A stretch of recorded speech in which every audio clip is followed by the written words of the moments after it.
Hey, it's Looney. You can now watch the JT and Looney podcast through the miracle of an invention called YouTube. On the next JT and Looney podcast, we all have choices in life to lift people up or to knock them down. Davnate Adams and Draymond Green are in trouble for knocking people down. It's a defensive tackle's job to knock the quarterback down, but they're getting in trouble for that. Alex Jones has seemed to make millions putting people down and knocking people down and punching down.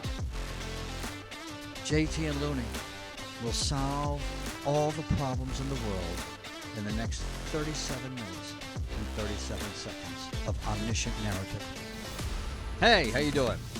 I'm good. I just walked the dog, which is probably the best part of my day. Other than seeing my beautiful wife's face every morning, it's walking my dog. So I'm sorry I'm a few minutes late, but it's the only thing that can bring me down after a daytime radio show with a 1-4 football team.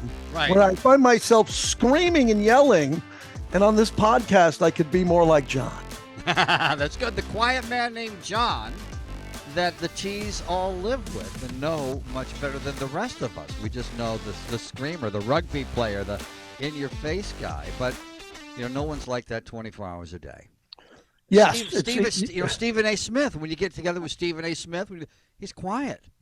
Oh, he's great. He'll text me. He'll be listening at night and text me, and he'll just call in. Yeah. Call in on my Mad Dog Sirius XM show. He's really, really, really doing well, man. That guy went from... Right? Remember, we know the dirty little secret about him in radio where some people didn't believe he was any good. Believe me, there were some people now that think they get a claim and they think they're important in sports radio history. They're the same dopes who didn't think Stephen A. would fit in well in the Midwest. We can't go forward with Stephen A. He's just not good enough in the Midwest. Again, I digress. I know you get nervous and start, your heart race when I go down that road, but we have nothing to lose anymore. Nothing to lose anymore. How are you, Tom? I'm doing well, and there's no shortage of great things to talk about in society and sports, and a lot of times on this show we tie them all together, and sometimes we just talk about what we're watching on TV. And a lot of times, it's not the $1 million we make from the podcast. What's enjoyable about this is two friends talking to each other for an hour once a week. And a lot of times, when you take a look throughout the past, go back in the hot tub time machine to any duos in radio, television, comedy, vaudeville. By the time they hit the 10-year mark, the 12-year mark, or when you take a look at the Beatles, whatever, they're not mature enough to keep it going and to think of the friendship before anything else. Unfortunately, we always have. Well, I look at it this way. I have a new analogy. As you have a Marilyn Monroe Warhol over your shoulder, is I look at this podcast just like Warhol, that I'm hoping that we do 200-300 of these and they get parked somewhere in some cloud. And then 10 years from now, someone finds the cloud and says, oh my fucking God, this is the best podcast I ever heard. Let's go pay $100,000 a podcast and to listen to it. And it's like a Warhol. We find it in the garage or we find it in the closet. And all of a sudden they go, man, even though everybody didn't think at the time this was genius, man, 10 years from now, everybody goes, these two guys are cooking, man. They're telling us stuff that happened in real time every week that had everything to do from COVID to sports to friendship to anxiety to happiness to some low moments. That's what I hope comes with this. I'm sitting at Mohawk Bend drinking beer on a Friday night about 5-10 years ago. Patrick O'Neill from Fox Sports walks in. And we started talking. The last time we had seen each other, actually, we both had an interview at TMZ years before. And I said, I mentioned how it was so impressive. I sat down in Harvey's office, and there was a Warhol on the wall. And Patrick O'Neill said, I knew Andy Warhol. Who says that, right? I said, sit down. And I bought him a beer, and he told the story about his dad, the great actor Ryan O'Neill, who was married to or lived with Farrah Fawcett. Andy Warhol had an obsession with Farrah Fawcett. And so Andy Warhol and the O'Neills and the Fawcetts would spend holidays together. And he was a kid. He was a child, but he was talking to me about spending holidays with his movie star dad and his iconic stepmom and Andy Warhol.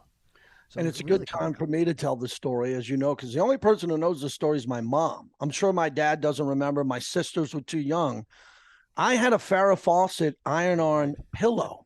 So I don't know if my mom did it, because back then you can iron on stuff. Right. You could do that on the back of your jean jacket and take some Rock Band and do that. But I had a Farrah Fawcett pillow along with the iconic poster on the wall. So that just goes to show you, because that poster still to this day is one of the most important iconic posters in the history of actresses and just beautiful women. It might be the best-selling single poster of all time. All time. And I had the iron-on pillow, which I don't know what that says about me at that point in time, that I had to have the poster and the iron-on pillow in my bedroom as a young boy who had my own room, as my sisters on the other side of the wall shared a room. Well, those who study these things says no one needs a nudge in one way or another when it comes to sexual orientation, but that gave you a little bit of a nudge, don't you think? I think that put me on the track that I've been on my entire life. Iron-on pillow. Now, I know this is it's visual for some people now who watch on YouTube. Also behind me is a J.R. Fell painting. You would like this because it involves World War II, and I know you love war. I do. I love war movies. And J.R. Fell was an artist during World War II, and we were also involved in skirmishes all throughout Africa, etc. And he would paint camouflage. His job was, he was such a talented painter, he would paint all their stuff in the desert or in whatever setting they were in, so it would blend in with the rest of the environment. And eventually he became a real artist, and this is an original behind me of J.R. Fell, who ended up being an art professor at Elmira College. Ooh, the first Elmira mention, and we're only 5 minutes in. I hope the downloads are up in Elmira. They should be. They could have like in Elmira, I just envision a coffee house where they play our podcast.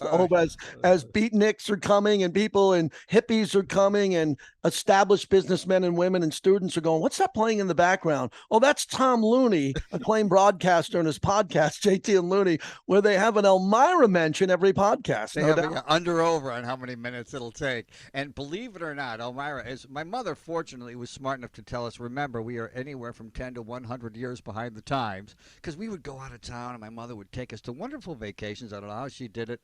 And we'd go to Disney World when it first opened up. And they had push-button phones in Florida. Well, our phones dialed where we lived. I said, how come we don't have push-button phones? She said, well, the city we live in is anywhere between 10 and 100 years behind the times. But even though that is true, we finally have a coffee house on Main Street in Elmira. The breaking news today is Davnate Adams of the Raiders has been charged. He's been charged with a misdemeanor assault for what happened in Kansas City after Monday Night Football, where a credentialed member of the media working for Monday Night Football was there, and he was working with the crew, and he jumped in front of Davnate, and Davnate put both hands on him and threw him to the ground, pushed him to the ground, where this individual had the right to do whatever he wanted to do afterwards. He went to the hospital. He filed a police report, and now the NFL has another big decision on them. Let's talk about what the NFL is dealing with now. Sure. First off, is concussions. Tua could be ready to play right now. They're scared to death to let him play again. The Dolphins, Roger Goodell, no one wants to see him play because they're nervous something else is going to happen. That's number one. And then the big topic this week before Davnate is the sack. Is it a roughing the passer or not? Where Tom Brady, again, people said, and even Troy Aikman made a comment that we'll get to a little bit later on in the podcast, but Brady was sacked legally, and there was a flag against the Atlanta Falcons that cost the Falcons an opportunity to go tie and win the game. And then with Derek Carr, not only was he not rough to the point where there should have been a flag, Chris Jones sacked him, grabbed the ball from him as he was bringing him to the ground, recovered it, and they threw a flag for 15 yards. So the NFL now has a firestorm where the show The Talk on CBS, Gail King in the morning, and Hoda, like we always said, when the gals of The View are talking about the NFL, that's not good for the NFL. And then this Davnate Adams thing, what a good guy he is. I mean, you want to talk about a Mount Rushmore current character player. They're now doing split screens on these debate shows showing him and Dennis Rodman when Dennis Rodman kicked the cameraman back in the day. No and it comparison. From the truth. It's no comparison. Not only that, it happened, and you played rugby. I played football at the highest level in Pop Warner in high school. When he's coming off a football field where that's the reaction instantly. Somebody jumps in front of you, push them out of your way. That's what you do on a football field. He had just been on a football field for 3 solid hours, and the game just ended, and he was very disappointed. It was almost just kind of a football move. Somebody jumped in front of him. He pushed him out of the way. Was it right? No, but it was also the instant reaction of a football player who was still emotional, who was coming off a football field, which is where that's what you do. And also, yeah, you have to take a look at track records. And this isn't a guy with any type of track record other than, from everything we understand, an impeccable reputation. So he's not Draymond Green, where this has to be the 8th apology that ruined a game or ruined a friendship or threatens a franchise. It's an accident. And the guy kind of ran it. Not that it's almost anybody's fault. The guy ran in front of him and mistimed it, and he would have gotten run over anyway. But instead, the reaction was a football player reaction to push. And it's not anything compared to the other assaults, Dennis Rodman, Draymond Green, that we've seen. Well, there's a lot of meat on the bone with this topic. Yeah. First off, I don't want to spend a lot of time on what happened in Kansas City, but the Raiders lost 30-29, and they had 7 chances to win the game, up 17-0. I mean, they could have really beat Kansas City good, and they didn't. And Davnate at the end of the game juggled the ball that he catches 99 times out of 100 clean. He's got like Iron Man glove hands. Like he never bobbles the ball, and he did. So he was thoroughly frustrated on the final play of the game. He and Hunter Renfrow collided on the last play when one of them would have been wide open. It could have been a touchdown. The Raiders could have won. So his level of frustration was really high. You make a good point. He was leaving the field going into the visitors' tunnel where nobody, I repeat, nobody is supposed to be in that tunnel other than the players. So the individual who got kind of run over and pushed to the ground shouldn't have been there. But, Tom, the other obvious thing is Davnate apologized immediately in the locker room. Immediately, and it was a good apology. You know, we always like to judge apologies and grade them like it's 8th grade.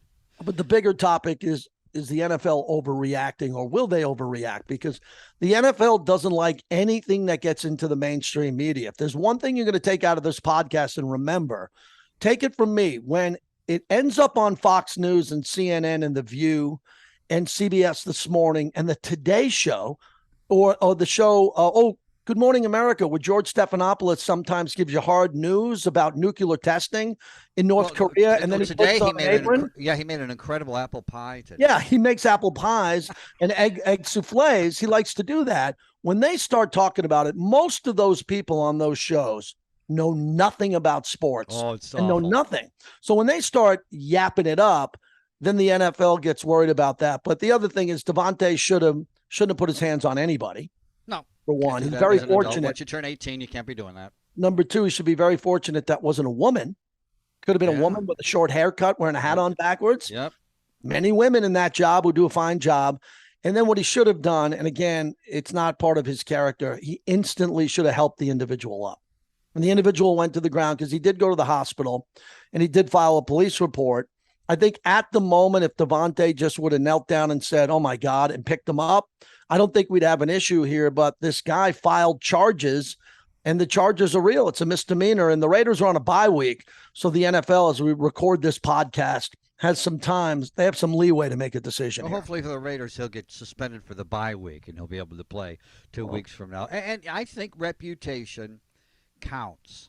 A lot of times it's not fair. You and I have talked about reputation over the years so much, and I had the reputation as a bad waiter when I first started out at the Sidewalk Cafe. And I noticed once I got good, nobody noticed. They still all thought I was bad. And I was in my 20s, and I went, wow, this is what reputation is all about. And since he has no reputation, that's a good thing. And I think the NFL and Roger Goodell always takes that into consideration. And he's the czar when it comes to handing out these penalties. Even when he says it's an independent commission, he's got a lot of say. Don't you think that should count? Yeah, and the biggest compliment I pay to Roger Goodell all the time is Roger Goodell doesn't drink and drive late in the middle of the night. Roger Goodell doesn't put his hands on anybody. Roger Goodell doesn't do anything wrong. he has to make decisions after players make mistakes, right? So the player makes a transgression. Ray Rice punches his fiance in an elevator in Atlantic City. An athlete takes performance-enhancing drugs and they get in trouble. Roger Goodell didn't do that. He has to act on it and make decisions. And I don't remember a time recently where the NFL had so much to deal with. Daniel Snyder, I think they're trying to vote him out of the league. Oh, yeah. The John Gruden emails and John Gruden suing the league and what's going to happen there. He's dealing with this issue now with sacking the quarterback. Is it a flagrant penalty, 15 yards or not? And then he's dealing with concussion protocol. For me, that's the biggest story. The biggest story is how come it's 2022 and in 2019, 2011, 2003, we didn't figure this out. We had neurosurgeons back then, neurologists. We had spotters. Well, we do know, in their defense, we do know a lot more now than then, although we've seen the movies where they've known a lot more. No. But I'm not talking about opening up the brain and seeing the CTE. No doubt about that. It's the eyeball test. What's happening now is when Tua goes down and then he gets up and he wobbles and he's able to go back into the game. I call that going forward the Tua rule. So from now on, no matter who you are in a game, you're a linebacker, you're a wide receiver, you get hit, you go down to the ground, your head hits the ground. Someone's going to see that and say, okay, get him in the blue tent, put him in the blue tent, and then we're going to pass protocol. Typically, that player used to come right back into the game. If that player, any position, can't get up immediately and staggers a bit, done. Don't even take him to the blue tent. Take him to the locker room. The league is scared to death after Tua, who will be famous for this rule. And that's what's going to happen. And then when they're in protocol for a week and they clear protocol, there's going to be some owners and some coaches and go, no, let's sit him out 2 weeks because we want to be safe. We don't want our fans mad at our team, and we don't want the commissioner pissed off at us because we let him play again. Well, yeah, and Tua's not going to play again, and it goes to show you, too, how bad it was, and they're worried about the way it may have been mishandled the first time. He wouldn't have been out 2-3 weeks if maybe they would have just kept him out of the game the moment he staggered. Steve Berline was recently on TV. I had him on this week. Yeah, oh, you did? Berline, yeah, I talked to him, too. This was a great guest. Yes, and he was talking about how sometimes when he would go over tape with coaches a couple days later after a game and he made some stupid mistake and they'd say, what were you thinking there? And he would say, I don't even remember that series because I got my bell rung before that. That's what they used to call it, my bell rung. So he would be watching the second half of a game and not remember any of it anyway. I'll go to Brett Favre was in the news for some bad things about maybe misappropriation of funds for a volleyball establishment in Mississippi. This is getting uglier by the day. We need a little bit more information on the details because we have a general idea of what's happening there. Those texts don't look good. But I think Brett Favre, as he said in the past, I don't have the exact number, he might have been concussed over 100 times, not 10. I mean, 100, maybe 200. There are people that say this, so... people will say, oh, are you looking for excuses for Brett Favre? No, but there all the time over the years when we talked about reasons that people do stupid shit, sometimes there's great reasons. Sometimes it's their age, not an excuse, a reason. That's why Roger Goodell has a tough job. He's got to judge people, knuckleheads in their 20s, doing knucklehead things. Even when they've got their shit together, people in their 20s end up doing knucklehead things, and he's got to punish them. But now that we've got the knowledge that we have with concussions and people get their bell rung, we can't have them looking at tape on Tuesday saying, I don't even remember playing after that. We can't have that. Speaking about maybe not remembering, it's a great segue to Herschel Walker, who's running for a Senate position. That's not fair to him. And let me jump in and say this. I lean to the right, you lean to the left. Right. We're both proud of what our voting history is. I've made some mistakes, some not, whatever it is. This is not a political podcast. I can't believe in one of the most important times in the history of our country. It's always important, but the Republicans have an opportunity to take back the House and the Senate or to take back one of the chambers or not. And Mehmet Oz and Herschel Walker are running for major offices. I cannot believe it. I was talking to a buddy earlier today in Naples, Florida.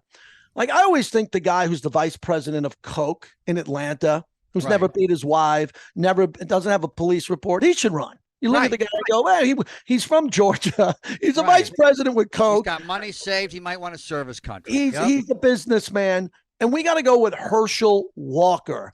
And I'm sitting there going, how dumb is this society? That's a choice. Mehmet Oz, who's mostly in New Jersey, running in Pennsylvania, going up against an individual who everybody should beat 9 times out of 10. And we're sitting there at this very important point in political modern history. And these are the candidates we have. It's ridiculous to me. And my buddy agreed. And it's hypocritical in this way, no matter what your political beliefs are, in that we have people on both sides of the aisle who mock Hollywood constantly and then are constantly looking for famous people, preferably Hollywood, to nominate.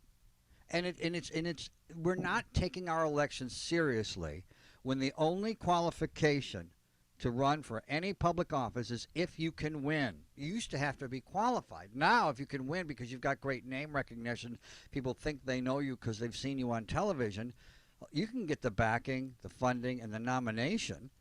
And we're not taking our elections seriously enough, and that's too bad. Well, what this is coming down to now, I think it's ridiculous that Herschel Walker's running. But if I'm a Republican in Georgia, I have to show up and vote. I have to, even though I don't like Herschel Walker. And I think it's ridiculous. You have to go vote for the party. And that's what's happening in America now. It's rare that we get a great candidate, a fabulous candidate, that you would even consider voting against your party and voting for that person because they're so unique. All the time. I know, right. Not anymore. And now you're almost forced to have to go vote. And that's what the left and the Democrats have going for them, is they have more people to go vote. And if they're going to show up because they're pissed off enough about Roe versus Wade or there's other topics, they'll show up. While as the other side of the aisle typically would say, no, I'll sit this one out, or maybe I wouldn't. Now they have to vote if they want change here too. This political cycle. I live in Las Vegas, state of Nevada, and every single commercial, I'm not exaggerating, in every block, if there's 5, 6 commercials, 5 of the 6 are political ads where one side is tearing down the candidate, the human being, telling them that they're repulsive and they're against life and they're against this and they crash the economy and this and that. It is so heinous. I'm getting text messages, television commercials. Fortunately, I don't pick up the phone. I don't watch commercials. I fast forward through everything and like to tape a lot of things. But, Tom, it's crazy out here in Nevada. It's the wild, wild west again. We've got a Republican running for mayor in Los Angeles who says he's a Democrat, and he's white, and he says he's not. First of all, let's get that out of the way because that's very funny. You would know. You anchor the news. And he would be – I think he'd be an excellent mayor. The last businessman we elected, Richard Reardon, who was a Republican, but he's a West Coast Republican. Rode on a float in the gay parades. He was a West Coast Republican, but nevertheless, he was also a terrific mayor at a tough time when we had our earthquakes and got the bridges rebuilt, et cetera. He was tremendous. Rick Caruso also has a great history in working with a vast, diverse group of people throughout his business career. But it's so strange what people will say and do. And he joined the Republican or the Democratic Party in January. He says he's a proud Republican. Well, he's been a proud Republican for 10 minutes. I mean, a proud Democrat. He says a proud Democrat. So that's one thing we're not taking seriously. The thing that really bothers me is if you go back in the hot tub time machine and looking for the candidates that I didn't vote for.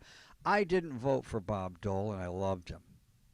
And I didn't vote for George Herbert Walker Bush. He was a World War II hero, and anybody behind the scenes who ever worked, and this is an important thing to judge people by, and I gave your wife the book.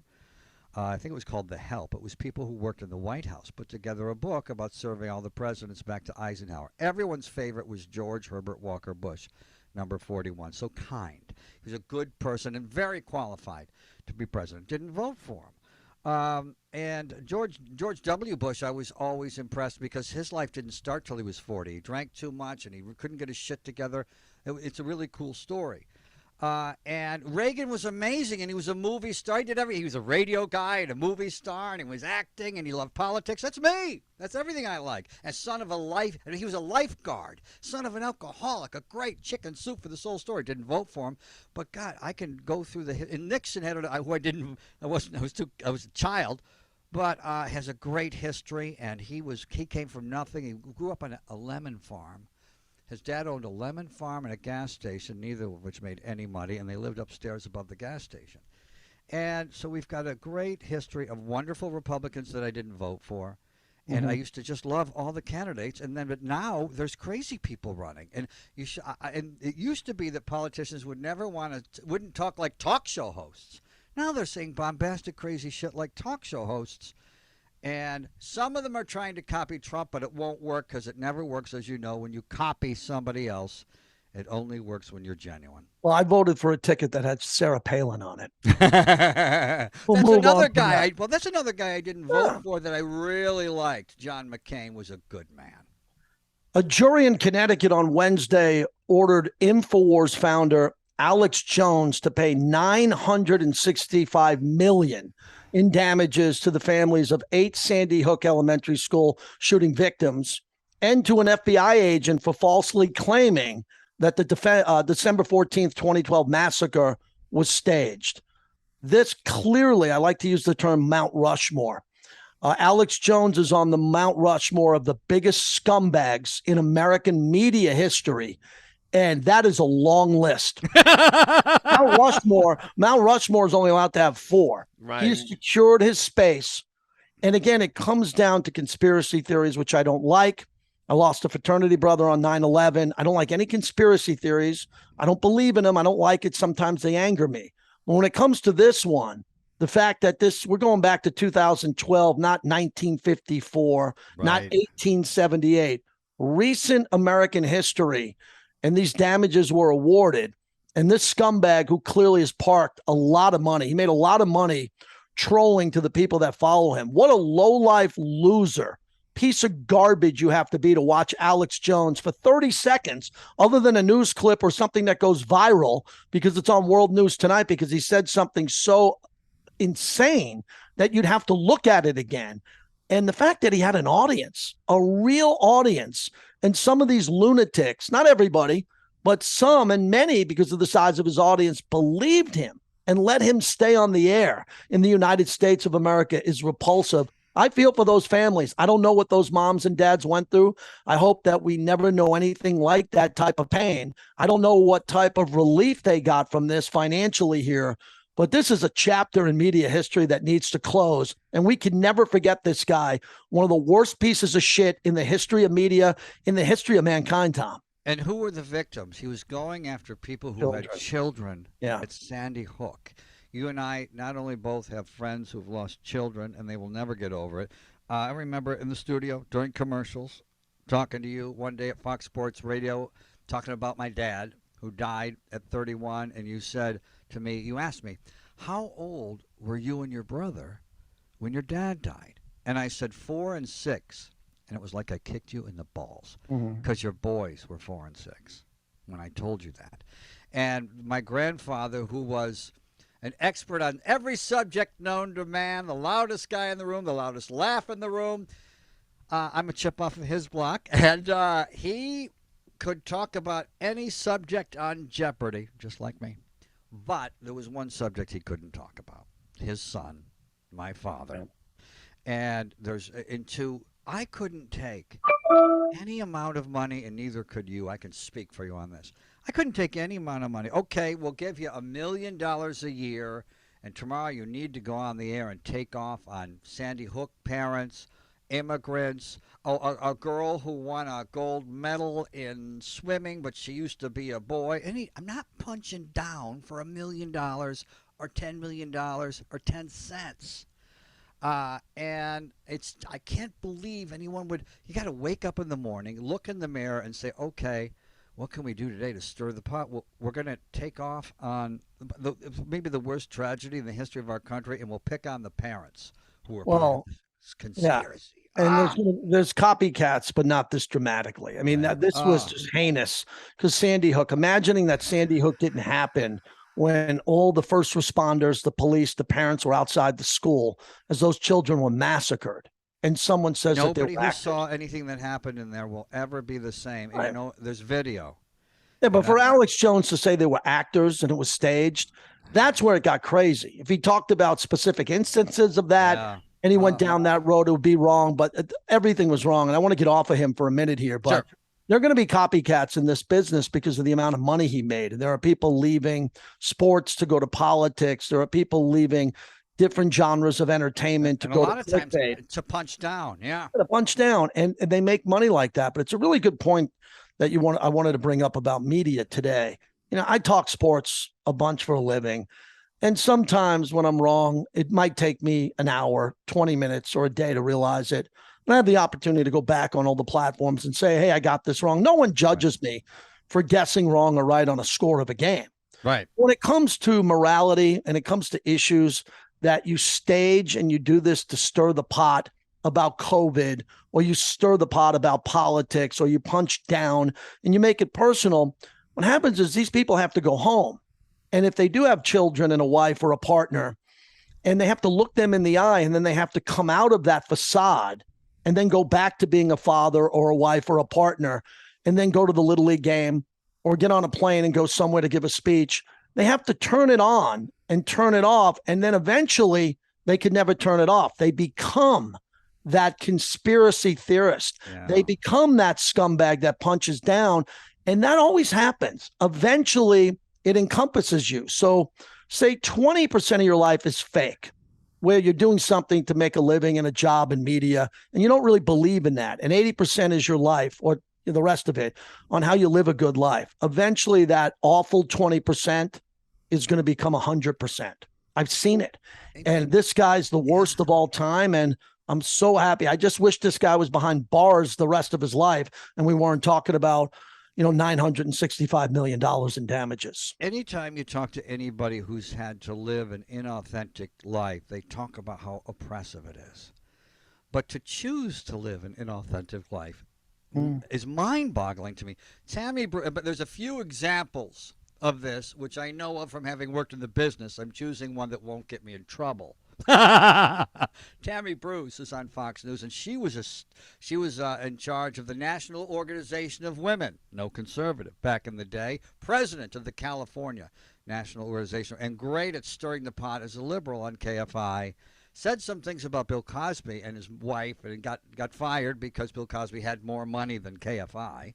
Mm-hmm. And so she ended up getting fired, and somebody from Fox came and said, you're so good at stirring the pot. If you would say conservative things, because she's a great broadcaster, you'd fit in just perfectly. So she just changed her points of view on everything. I don't understand how anybody could live a life, and like you mentioned, look in the children, look in the mirror, if you're living it inauthentically.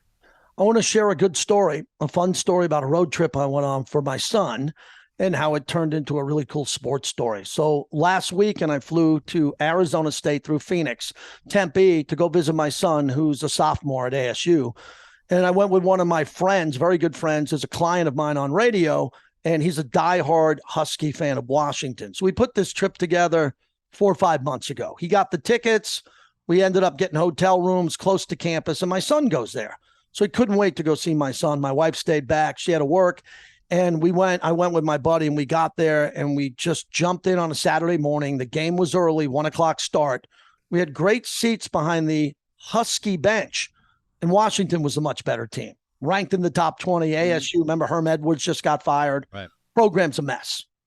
ASU won the game.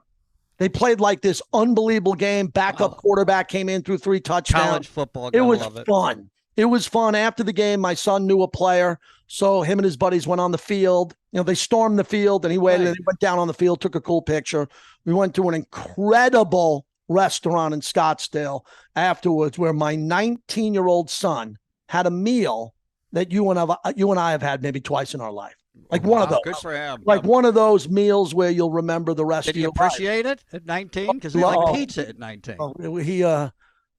He really appreciated it. Okay, good. It was that's as far as I'll go. He really appreciated it. It's a roll of the dice with kids whether they're going to appreciate shit they should appreciate. Yeah, but at the game, Washington, the favorite, and their season's over now because they lost their second game. They're in the Pac-12 where UCLA, USC are. They lost one game early, but they're fine. If they run the table, they can play, and their season was over. But at the time the game counted down and Washington tried to come back and lost, I saw something that I haven't seen in a long time. Every single one of the Husky fans had their phone out, and they were watching the Mariners game. they're all Mariner fans. Oh, right? wow. They're Seahawk fans. They're Husky fans. And I think that the Mariners were down 8-1 in the game, and they came back and won 10-9. So is this gigantic fan base of over 10,000 people travel, even more. They probably had half the fans there.